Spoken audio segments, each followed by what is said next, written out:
sensor light. Okay, so for materials, super simple. All you need is access to a laptop or a smartphone. We're going to be teaching everything on a laptop, but if you don't have access to it, that's okay. We'll link all of the programs that are in app version at the end of this video. To actually build the circuit, you do need more materials. It'll be roughly $20 worth of materials. You need a super simple electronics building basic kit, and then you would also need a PIR sensor, which would do the motion sensing. We will also have those linked at the end of the video. For skills, you do not need to be an engineering whiz. It's okay if you don't have any prior information. We'll teach you everything you need to know. Just be creative and be willing to learn.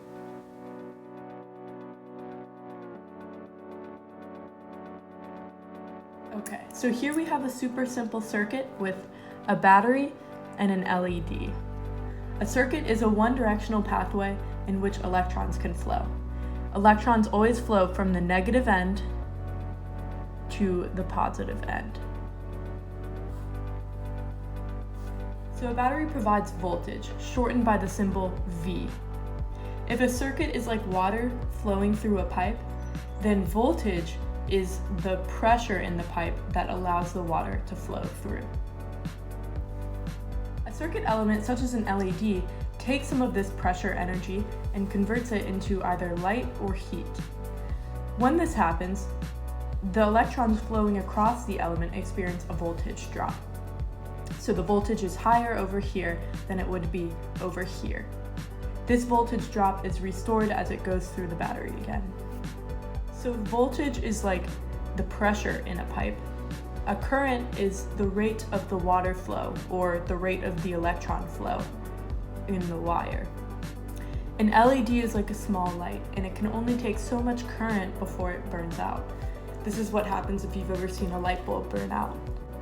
The maximum current that an average LED can take before it burns out is about 20 milliamps. This is where resistance comes in, which is the measurement of the force working against the current, and it is measured in ohms, or the symbol right here. It is added into a circuit with resistors, and resistors cause a decrease in current so that LEDs don't burn out. So now that we understand voltage, current, and resistance, a great question to ask is, how are all of them related? This is where Ohm's law comes in. It's a super simple formula where voltage equals current times resistance. You'll see here that the current is measured in amps for this formula, and I've been talking about milliamps. It's super simple to find amps. All you have to do is take the milliamp measurement and multiply by 1000. This also means that if you have the amps and you want to find the milliamps, all you have to do is divide by 1000. Alright, so using Ohm's law, here are some practice problems. See if you can work them out. Pause the video here and we'll give you the answers in just a bit. Alright, here are the answers. And if you're confused on anything, feel free to look back on the videos or leave a comment down below and we'll make sure to answer it. Alright, and before we move on, there's one last thing we need to talk about, which is a switch. A switch causes an intentional breakage in the circuit, which leads to an open circuit. This means that electrons can no longer flow past the point of breakage, so they can't go any further and light up the LED. A switch can also close the circuit so that the circuit works as normal. This means that it can turn the LED on and off. So we're going to use these elements to teach you how to make a motion sensor light. A motion sensor is just like a switch. It can turn an object on or off, depending on whether or not an object is close to it. So this lamp right here is an example of an open circuit currently. But when I use the switch and close the circuit, it turns on the lamp. And I can open the circuit back up again like this. Unfortunately, I don't have an example of a motion sensor circuit, but here could be a pretend example of one.